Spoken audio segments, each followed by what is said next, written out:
Kabaddi kabaddi kabaddi kabaddi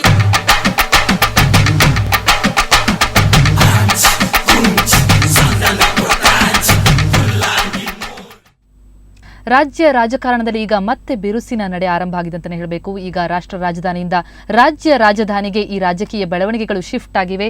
CM Yediyurappa ಬೆಂಗಳೂರಿಗೆ ಆಗಮಿಸಿದ್ದಾರೆ. ಬೆಂಗಳೂರಿನ ದೇವನಹಳ್ಳಿ ಏರ್ಪೋರ್ಟ್ಗೆ ಸಿಎಂ ಆಗಮಿಸಿದ್ದಾರೆ. ಅವರೊಂದಿಗೆ ಶಾಸಕರು, ಸಚಿವರು ಕೂಡ ಆಗಮಿಸಿದ್ದಾರೆ. ವಿಶೇಷ ವಿಮಾನದಲ್ಲಿ ಬಂದಿಳಿದಂತಹ ಸಿಎಂ ಜೊತೆಗೆ ಇನ್ನುಳಿದ ಶಾಸಕರು, ಈಶ್ವರಪ್ಪ ಎಲ್ಲರೂ ಬಂದಿಳಿದಿದ್ದಾರೆ. ಇನ್ನೂ ಒಟ್ಟು 3 ವಿಮಾನಗಳಲ್ಲಿ, ವಿಶೇಷ ವಿಮಾನಗಳಲ್ಲಿ ಬೆಂಗಳೂರಿಗೆ ದೆಹಲಿಯಿಂದ ಸಿಎಂ ಪಡೆ ಆಗಮಿಸಿದೆ.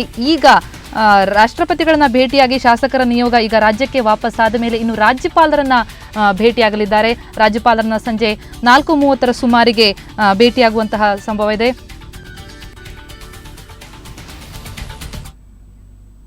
ಈ ಬಗ್ಗೆ ಹೆಚ್ಚಿನ ಮಾಹಿತಿಯನ್ನು ನೀಡಲಿಕ್ಕೆ ನಮ್ಮ ಪ್ರತಿನಿಧಿ ವೀರೇಂದ್ರ ಉಪ್ಪುಂದ ಈಗ ನಮ್ಮೊಂದಿಗೆ ಏರ್ಪೋರ್ಟ್ನಿಂದ ನೇರ ಸಂಪರ್ಕದಲ್ಲಿದ್ದಾರೆ. ವೀರೇಂದ್ರ, ಒಟ್ಟಾರೆ ಹೇಳಬೇಕು ಅಂತಂದ್ರೆ ಇವಾಗ ಸಿಎಂ ಪಡೆ ಬೆಂಗಳೂರಿಗೆ ಬಂದಿಳಿದಾಗಿದೆ. ಈಗ ಮುಂದಿನ ನಡೆ ಏನೇನೆಲ್ಲ ಕಾರ್ಯಕ್ರಮಗಳನ್ನು ಹಮ್ಮಿಕೊಂಡಿದ್ದಾರೆ ಸಿಎಂ ಪಡೆ? ಪ್ರತಿಮಾ, ಈಗ 10 ನಿಮಿಷದ ಮೊದಲು ದೇವನಹಳ್ಳಿಯಲ್ಲಿರುವಂತಹ ಬೆಂಗಳೂರು ಇಂಟರ್ನ್ಯಾಷನಲ್ ಏರ್ಪೋರ್ಟ್ಗೆ ಮುಖ್ಯಮಂತ್ರಿ ಯಡಿಯೂರಪ್ಪ, ಬಿಜೆಪಿ ರಾಜ್ಯಾಧ್ಯಕ್ಷ KS ಈಶ್ವರಪ್ಪ ಹಾಗೂ ಅವರ ಜೊತೆ ದೆಹಲಿಗೆ ತೆರಳಿದ್ದಂತಹ ಬಹುತೇಕ ಶಾಸಕರು, ಸಚಿವರು ಆಗಮಿಸಿದ್ದಾರೆ. ಫ್ಲೈಟ್ ಲ್ಯಾಂಡ್ ಆಗಿ ಸುಮಾರು 10 ನಿಮಿಷಗಳಾಗಿವೆ. ಇನ್ನು ಕೆಲವೇ ಕ್ಷಣಗಳಲ್ಲಿ ಅವರು ಇದೇ ಎಂಟ್ರೆನ್ಸ್ ಮೂಲಕ, ನನ್ನ ಹಿಂಭಾಗದಲ್ಲಿರುವಂತಹ ಎಂಟ್ರೆನ್ಸ್ ಮೂಲಕ ಅವರು ಹೊರಗೆ ಬರ್ತಾರೆ. ನೋಡ್ಬೋದು, ಇಲ್ಲಿ ಸಾಕಷ್ಟು ಭದ್ರತೆಯನ್ನು ಕೂಡ ಏರ್ಪಡಿಸಲಾಗಿದೆ. ಸಾಕಷ್ಟು ಸಂಖ್ಯೆಯಲ್ಲಿ ಪೊಲೀಸರು ಕೂಡ ಇಲ್ಲಿ ನಿಂತಿದ್ದಾರೆ.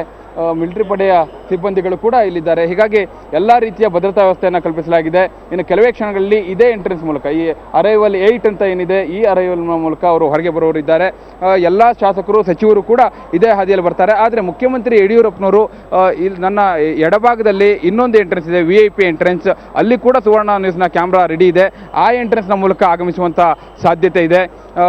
ಆದರೆ ಎಲ್ಲ ಶಾಸಕರು ಇಲ್ಲೇ ಬರೋದ್ರಿಂದ ಮುಖ್ಯಮಂತ್ರಿ ಯಡಿಯೂರಪ್ಪನವರು ಈ ಎಂಟ್ರೆನ್ಸ್ನಲ್ಲಿ ಕೂಡ ಬರ್ಬೋದು ಅನ್ನುವಂಥ ಮಾಹಿತಿ ಇದೆ. ಆದರೆ ಯಾವುದರಲ್ಲಿ ಬಂದರೂ ಕೂಡ ಮುಖ್ಯಮಂತ್ರಿ ಯಡಿಯೂರಪ್ಪನವ್ರನ್ನ ನಾವು ಮಾತನಾಡ್ತೀವಿ. ಇನ್ನು ಕೆಲವೇ ಕ್ಷಣಗಳಲ್ಲಿ ಅವರು ಬರೋರಿದ್ದಾರೆ. ಎಲ್ಲ ಸಚಿವರು, ಶಾಸಕರು ಹಾಗೂ ಮುಖ್ಯಮಂತ್ರಿ ಯಡಿಯೂರಪ್ಪ, ಬಿಜೆಪಿ ರಾಜ್ಯಾಧ್ಯಕ್ಷ KS ಈಶ್ವರಪ್ಪ ಇವರೆಲ್ಲರೂ ಕೂಡ ಆಗಮಿಸಿದ್ದಾರೆ.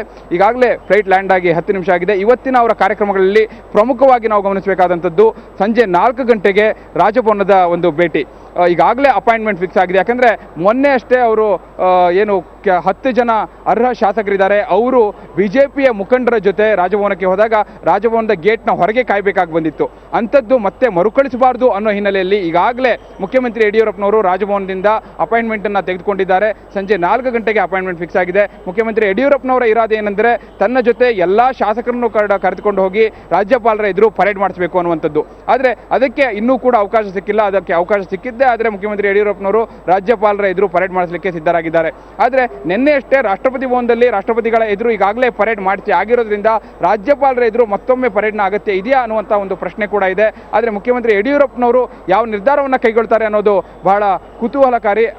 ಇವತ್ತಿನ ಬೆಳವಣಿಗೆಗಳ ಪೈಕಿ ಸಂಜೆ 4 ಗಂಟೆಗೆ ರಾಜಭವನದಲ್ಲಿ ಏನು ರಾಜ್ಯಪಾಲರ ಜೊತೆ ಮುಖ್ಯಮಂತ್ರಿಗಳ ಭೇಟಿ ಇದೆ, ಅದು ಅತ್ಯಂತ ಪ್ರಮುಖ. ಪ್ರತಿಮಾ, ವೀರೇಂದ್ರ, ರಾಜ್ಯಪಾಲರ ಎದುರು ಇವಾಗ ಪರೇಡ್ ಏನೋ ನಡೆಸ್ತಾರೆ ಸಿಎಂ ಪಡೆ. ಆದರೆ ರಾಜ್ಯಪಾಲರು ಸ್ಪಷ್ಟಪಡಿಸಿದ್ದಾರೆ, ಸಂಖ್ಯಾಬಲದ ಮೇಲೆಲ್ಲ ಸ್ಪೀಕರ್ ಸುಪ್ರೀಂ ಕೋರ್ಟಿನ ತೀರ್ಪಿನ ನಿರ್ಧಾರದ ಮೇಲೆ ನಾನೆಂದು ಶಿಫಾರಸನ್ನ ಮಾಡಿದ್ದೇನೆ ಅಂತ. ಹಾಗಾಗಿ ಆ ಮಾತುಕತೆ ಅಷ್ಟು ಫಲಪ್ರದ ಆಗತ್ತೆ ಅಂತ ಅನ್ಸುತ್ತಾ? ಪ್ರತಿಮಾ, ನಿಜಕ್ಕೂ ಕೂಡ ಆ ಒಂದು ಪ್ರಯತ್ನ ಏನಿದೆ, ಮುಖ್ಯಮಂತ್ರಿಗಳ ಒಂದು ಪ್ರಯತ್ನ ಏನಿದೆ, ಕೇವಲ ಅವರ ಸಮಾಧಾನಕ್ಕೆ ಅಂತ ಹೇಳ್ಬೋದು. ಯಾಕಂದರೆ ರಾಜ್ಯಪಾಲರನ್ನ ಅದರಿಂದ ಕನ್ವಿನ್ಸ್ ಮಾಡಲಿಕ್ಕೆ ಸಾಧ್ಯ ಇಲ್ಲ ಅನ್ನುವಂಥದ್ದು ನಿನ್ನೆ ಸಂಜೆ ಸ್ಪಷ್ಟ ಆಗಿದೆ. ನಿನ್ನೆ ಸಂಜೆ ರಾಜ್ಯಪಾಲರು ಒಂದು ಪ್ರೆಸ್ ರಿಲೀಸ್ನ ಬಿಡುಗಡೆ ಮಾಡಿ ಅದರಲ್ಲಿ ಬಹಳ ಸ್ಪಷ್ಟವಾಗಿ ಹೇಳಿದ್ದಾರೆ, ನಾನು ಶಿಫಾರಸು ಮಾಡಿರುವಂಥದ್ದು ಏನು ವಿಧಾನಸಭೆಯ ಅಮಾನತು ಮಾಡಲಿಕ್ಕೆ ಆಗಿರ್ಬೋದು ಅಥವಾ ರಾಷ್ಟ್ರಪತಿ ಆಳ್ವಿಕೆಯನ್ನು ಜಾರಿಗೆ ತರಲಿಕ್ಕೆ ಆಗಿರ್ಬೋದು, ಅವೆರಡೂ ಕೂಡ ಏನು ಬಿಜೆಪಿಯ ಸಂಖ್ಯಾಬಲ ಇದೆ ಅದರ ಆಧಾರ ಅಲ್ಲ, ಅದನ್ನು ನಾನು ಗಮನಿಸ್ತಾ ಇಲ್ಲ. ನನ್ನ ಗಮನ ನೇರವಾಗಿ ಕೇಂದ್ರೀಕೃತ ಆಗಿರುವಂಥದ್ದು ಏನು 16 ಜನ ಶಾಸಕರ ಅನರ್ಹ ಶಾಸಕರಾಗಿದ್ದರು, ಅವರು ಅರ್ಹ ಶಾಸಕರು ಅಲ್ಲಿ ಸುಪ್ರೀಂ ಕೋರ್ಟ್ ತೀರ್ಪನ್ನು ನೀಡಿತು. ಅದರಲ್ಲಿ ಕೆಲವು ಅಂಶಗಳನ್ನ ಬಹಳ ಸ್ಪಷ್ಟವಾಗಿ ಹೇಳಿದೆ. ಅದು ಸ್ಪೀಕರ್ ವಿಚಾರ ಆಗಿರ್ಬೋದು, ಮುಖ್ಯಮಂತ್ರಿ ಯಡಿಯೂರಪ್ಪನವರ ವಿಚಾರ ಆಗಿರ್ಬೋದು. ಆ ಎರಡೂ ವಿಚಾರಗಳಲ್ಲಿ ಏನು ಅವತ್ತಿನ ದಿನ ಅಕ್ಟೋಬರ್ 10ನೇ ತಾರೀಕಿನ ಬೆಳವಣಿಗೆಗಳೇನಿದೆ, ಅವತ್ತು ಸ್ಪೀಕರ್ ತೆಗೆದುಕೊಂಡಂತಹ ಕ್ರಮಗಳು, 16 ಜನರನ್ನ ಅನರ್ಹಗೊಳಿಸಿದಂತಹ ಕ್ರಮ, ಆ ಎಲ್ಲ ಹಿನ್ನೆಲೆಯಲ್ಲಿ ಏನು ಅಸಂವಿಧಾನಿಕ ಕ್ರಮಗಳು ಕೈಗೊಂಡಿದ್ರು ಆ ಹಿನ್ನೆಲೆಯಲ್ಲಿ ನಾನು ಈ ಒಂದು ಶಿಫಾರಸನ್ನ ಮಾಡಿದ್ದೇನೆ ಅನ್ನುವಂಥದ್ದು. ಆ ಹಿನ್ನೆಲೆಯಲ್ಲಿ ಕೇವಲ ಯಡಿಯೂರಪ್ಪನವರು ತಮ್ಮ ಸಮಾಧಾನಕ್ಕಾಗಿ ಈ ಒಂದು ಬಲಾಬಲ ಪ್ರದರ್ಶನ ಆಗಿರ್ಬೋದು, ಸಂಖ್ಯಾಬಲದ ಪ್ರದರ್ಶನ ಆಗಿರ್ಬೋದು ಮಾಡಬಹುದು, ಆದರೆ ಯಾವುದೇ ರೀತಿಯಲ್ಲೂ ಕೂಡ ಇದರಿಂದ ರಾಜ್ಯಪಾಲರನ್ನ ಕನ್ವಿನ್ಸ್ ಮಾಡಲಿಕ್ಕೆ ಆಗೋದಿಲ್ಲ ಅನ್ನುವಂಥದ್ದು. ಹಾಗೆ ಪ್ರತಿಮಾ, ಇನ್ನು ಕೆಲವೇ ಕ್ಷಣಗಳಲ್ಲಿ ಮುಖ್ಯಮಂತ್ರಿ ಯಡಿಯೂರಪ್ಪನವರು ಸೇರಿದಂತೆ ಎಲ್ಲ ಶಾಸಕರು, ಸಚಿವರು ಇಲ್ಲಿಂದಲೇ ಆಗಮಿಸುವಂತಹ ಸಾಧ್ಯತೆ ಇದೆ ಅನ್ನುವಂಥ ಮಾಹಿತಿ ಕಂಡು ಬರ್ತಾ ಇದೆ. ಈಗ ನೋಡ್ಬೋದು ಪೊಲೀಸರೆಲ್ಲರೂ ಕೂಡ ಅಲರ್ಟ್ ಆಗ್ತಾ ಇದ್ದಾರೆ, ಭದ್ರತಾ ಸಿಬ್ಬಂದಿ ಕೂಡ ಅಲರ್ಟ್ ಆಗ್ತಿದ್ದಾರೆ, ಹೊರಗೆ ಬರ್ತಾ ಇದ್ದಾರೆ. ಪ್ರತಿಮಾ, ನೀವು ನೋಡ್ಬೋದು, ಲೈವ್ನ ದೃಶ್ಯಗಳಲ್ಲಿ ನೋಡ್ಬೋದು. ಈಗಾಗಲೇ CC ಪಾಟೀಲ್ ಅವರು, ರೇಣುಕಾಚಾರ್ಯ ಅವರು ಹೊರಗೆ ಬಂದಿದ್ದಾರೆ. ರೇಣುಕಾಚಾರ್ಯ ಅವರು ನಮ್ಮ ಜೊತೆ ಇದ್ದಾರೆ. ನೇರ ಪ್ರಸಾರದಲ್ಲಿ ನೀವು ನೋಡ್ಬೋದು CC ಪಾಟೀಲ್ ಹಾಗೂ ರೇಣುಕಾಚಾರ್ಯ ಇಬ್ಬರು ಕೂಡ ಬಂದಿದ್ದಾರೆ. ರೇಣುಕಾಚಾರ್ಯ ಅವ್ರನ್ನ ನಾನು ಮಾತಾಡ್ತೇನೆ. ರೇಣುಕಾಚಾರ್ಯ ಅವರೇ, ಹೇಳಿ, ಈಗಷ್ಟೇ ನೀವು ಬೆಂಗಳೂರಿಗೆ ಆಗಮಿಸಿದಿರಿ, ಕಳೆದ 2 ದಿನಗಳಿಂದ ದೆಹಲಿಯಲ್ಲಿದ್ದಿರಿ, ಈಗ ರಾಜ್ಯ ರಾಜಕೀಯಕ್ಕೆ ಮತ್ತೊಮ್ಮೆ ಈ ಒಂದು ಬೆಳವಣಿಗೆಗಳು ಶಿಫ್ಟ್ ಆಗಿದೆ ಅಂತೀರಾ? ರಾಜ್ಯದ ರಾಜಕಾರಣಕ್ಕೆ ಶಿಫ್ಟ್ ಆಗಿಲ್ಲ, 100ಕ್ಕೆ 100 ಇವತ್ತು ಚುನಾಯಿತ ಸರ್ಕಾರವನ್ನು ಅಸ್ಥಿರಗೊಳಿಸೋದಕ್ಕೆ ಸಾಧ್ಯವೇನಿಲ್ಲ. ಈಗಾಗಲೇ ಕೇಂದ್ರದ ಪ್ರಧಾನಮಂತ್ರಿಗಳ ಜೊತೆ ಮತ್ತು ಇನ್ನುಳಿದ ಗೃಹ ಸಚಿವರ ಜೊತೆ ನಮ್ಮ ಕೇಂದ್ರದ ವರಿಷ್ಠರು ಮಾತನಾಡಿದರೆ, ನಿನ್ನೆ ನಾವು ಸಹ ರಾಷ್ಟ್ರಪತಿಯನ್ನು ಭೇಟಿಯಾಗಿದ್ದೀವಿ. ಬಹುಶಃ ಪ್ರಜಾತಂತ್ರ ವ್ಯವಸ್ಥೆಯಲ್ಲಿ ಪ್ರಜಾತಂತ್ರವನ್ನು ಕಗ್ಗೊಲೆ ಮಾಡೋಕ್ಕೆ ಸಾಧ್ಯವೇ ಇಲ್ಲ. ನಮ್ಮ ಸರ್ಕಾರ ಇನ್ನೂ 2 ವರ್ಷಗಳ ಕಾಲ ಯಡಿಯೂರಪ್ಪನವರ ನೇತೃತ್ವದಲ್ಲಿ ಒಳ್ಳೆ ಕೆಲಸ ಮಾಡುತ್ತೆ. ಈ ರಾಜ್ಯದ ಜನರಿಗೆ ಸಾಕಷ್ಟು ಅಭಿವೃದ್ಧಿ ಆಗ್ತಕ್ಕಂಥ ಒಂದು 2 ವರ್ಷದಲ್ಲಿ ಸಾಧ್ಯತೆ ಇದೆ. ಆದರೆ ರೇಣುಕಾಚಾರ್ಯ ಅವರೇ, ನಿನ್ನೆ ಸಂಜೆ ರಾಜ್ಯಪಾಲರು ಒಂದು ಪ್ರೆಸ್ ರಿಲೀಸ್ನ ಬಿಡುಗಡೆ ಮಾಡಿ ಒಂದು ಸಮರ್ಥನೆಯನ್ನು, ಸ್ಪಷ್ಟನೆಯನ್ನು ಕೊಡ್ತಾರೆ. ಏನಂದರೆ, ನಾನು ಶಿಫಾರಸು ಮಾಡಿರುವಂಥದ್ದು ಸಂಖ್ಯಾಬಲದ ಮೇಲೆ ಅಲ್ಲ, ಬಲಾಬಲದ ಮೇಲೆ ಅಲ್ಲ, ಸುಪ್ರೀಂ ಕೋರ್ಟ್ನ ತೀರ್ಪೇನಿದೆ ಅದರ ಆಧಾರದ ಮೇಲೆ. ಇವರು ಏನೇ ಸಂಖ್ಯಾಬಲವನ್ನು ತೋರಿಸಿದ್ರು ಅದು ನನಗೆ ಮುಖ್ಯ ಅಲ್ಲ ಅನ್ನುವಂಥ ಮಾತನ್ನು ರಾಜ್ಯಪಾಲರು ಹೇಳಿದ್ದಾರೆ. ಇದ್ರ ಬಗ್ಗೆ ಏನು ಹೇಳ್ತೀರಿ? ಈ ಹಿಂದೆ ಸುಪ್ರೀಂ ಕೋರ್ಟ್ SR ಬೊಮ್ಮಾಯಿ ಅವರ ಜಡ್ಜ್ಮೆಂಟ್ ಇಲ್ಲಿ ಹೇಳಿದೆ, ಸಂಖ್ಯಾಬಲ ವಿಧಾನ ಅಧಿವೇಶನದಲ್ಲಿ ತೋರಿಸಬೇಕು ವಿನ ರಾಜ್ಯಪಾಲರ ಮನೆಯಲ್ಲ ಅಥವಾ ರಾಜ್ಯಪಾಲರ ಕಚೇರಿಯಲ್ಲ. ವಿಧಾನ ಏನು ಅಧಿವೇಶನದಲ್ಲೇ ನಮ್ಮ ಸಂಖ್ಯಾಬಲವನ್ನು ತೋರಿಸಬೇಕಾಗಿದೆ. ಇವತ್ತು ನಮಗೆ ಸಂಖ್ಯಾಬಲ ಇದೆ, 120 ಶಾಸಕರು ಇದ್ದೀವಿ. ಯಾವುದೇ ಕಾರಣಕ್ಕೆ ಸರ್ಕಾರವನ್ನು ಅಷ್ಟೇ ಸಾಧ್ಯವೇ ಇಲ್ಲ. ರೇಣುಕಾಚಾರ್ಯ ಅವರೇ, ನೀವು ಹೇಳಿದ್ರಿ ರಾಜ್ಯಪಾಲರ ಮನೆಯಲ್ಲಾಗಲಿ ಅಥವಾ ರಾಜ್ಯಪಾಲರ ಕಚೇರಿಯಲ್ಲಾಗಲಿ ಸರ್ಕಾರದ ಭವಿಷ್ಯ ನಿರ್ಧಾರ ಆಗಲ್ಲ ಅಂತಲೇ. ಕರೆಕ್ಟ್, ನೀವು ಹೇಳಿದ್ದು SR ಬೊಮ್ಮಾಯಿ ಅವರ ತೀರ್ಪನ್ನು ನಾವು ನೋಡಿದ್ರೆ ನೀವು ಹೇಳಿದಂಥ ಮಾತು 100ಕ್ಕೆ 100 ಸತ್ಯ ಅನಿಸುತ್ತೆ.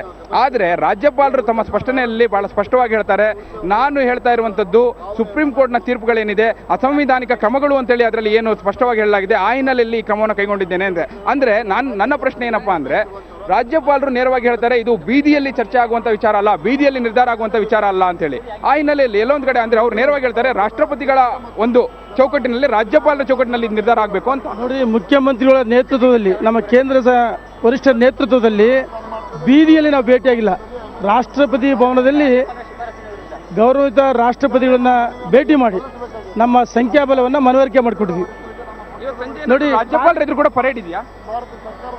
ನಮ್ಮ ಮುಖ್ಯಮಂತ್ರಿಗಳು ಯಾವ ತೀರ್ಮಾನ ಮಾಡ್ತಾರೆ ಅದಕ್ಕೆ ನಾವು ಬದ್ಧವಾಗಿದ್ವಿ. ಯಾಕಂದ್ರೆ ಮುಖ್ಯಮಂತ್ರಿಗಳೇ ಹೇಳಿದ್ದಾರೆ ಇವತ್ತು ಸಂಜೆ 4 ಗಂಟೆಗೆ ಅಪಾಯಿಂಟ್ಮೆಂಟ್ ಫಿಕ್ಸ್ ಆಗಿದೆ ಅಂತ. ಬಹುಶಃ ರಾಜ್ಯಪಾಲರಿಗೆ ಒಂದು ಮನವರಿಕೆ ಇತ್ತು, ಏನು 16 ಜನ ನಮ್ಮ ಮಿತ್ರರು ಅನರ್ಹರಾಗಿದ್ದರು, ಅವರು ಈ ಸರ್ಕಾರಕ್ಕೆ ಬೆಂಬಲ ಕೊಡಲ್ಲ ಅಂತ.